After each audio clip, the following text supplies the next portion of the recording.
আজ শুক্রবার। আমি আর ভাই বেরিয়েছি ঈদের লাইটিং দেখতে।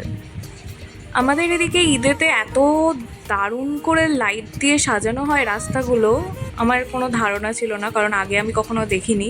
এই প্রথমবার দেখছি রাস্তাটা এত সুন্দর সাজিয়েছে আলো দিয়ে, মানে চোখ ফেরানো যাচ্ছে না। ঠিক জগদ্ধাত্রী পুজোর লাইটিং যেরকম হয় চন্দননগরে, একদম সেই রকম।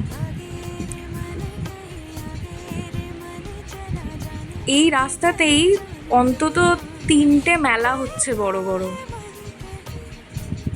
মেলায় আমরা আর ঢুকিনি কারণ প্রচণ্ড ভিড় ছিল আর রাস্তাতেও অনেক জ্যাম ছিল। তো সেই সব কাটিয়ে আমরা চলে গিয়েছিলাম আন্দুলের দিকে রোল খেতে। ব্লু হেভেনেরই একটা পাশে আউটলেট আছে, তো ওই রেস্টুরেন্টের আউটলেটে আমরা রোল অর্ডার দিয়ে এদিক ওদিক ঘুরছিলাম। অনেকক্ষণ দেরি করছিল, তাই ভাই বসেছিল, আমি এদিক ওদিক ঘোরাঘুরি করছিলাম, গাছপালা দেখছিলাম। ভাইকে গিয়ে জিজ্ঞাসা করলাম দেখি রোলটা হয়েছে কি। ও বলল না, হয়নি এখনো।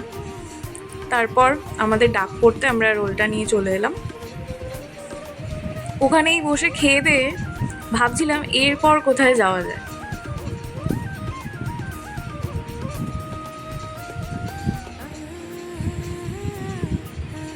তারপর এই ওই সেই ঠিক করতে করতে ভাবলাম এবার ফুচকা খাওয়া যাক গিয়ে।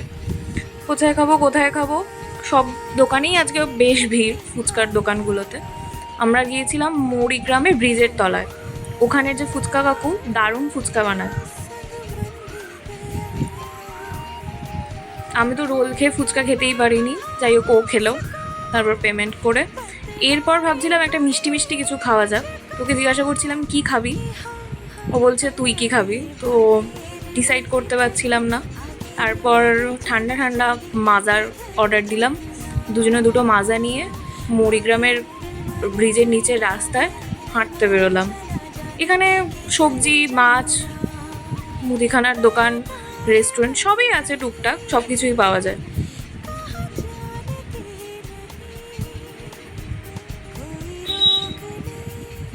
ওকে আমি বলছিলাম যে আমার আগের ফোনের ক্যামেরা কোয়ালিটিটা অনেক বেটার। যাই হোক, ও তো কিছুতেই মানতে চায় না। এইভাবে একটা গোটা সন্ধ্যাবেলা কাটিয়ে বাড়ি ফিরলাম মৌরিগ্রামের ব্রিজ ধরে। যাই হোক, ভিডিওটা ভালো লাগলে লাইক, শেয়ার, সাবস্ক্রাইব করে দিও। Thanks for watching.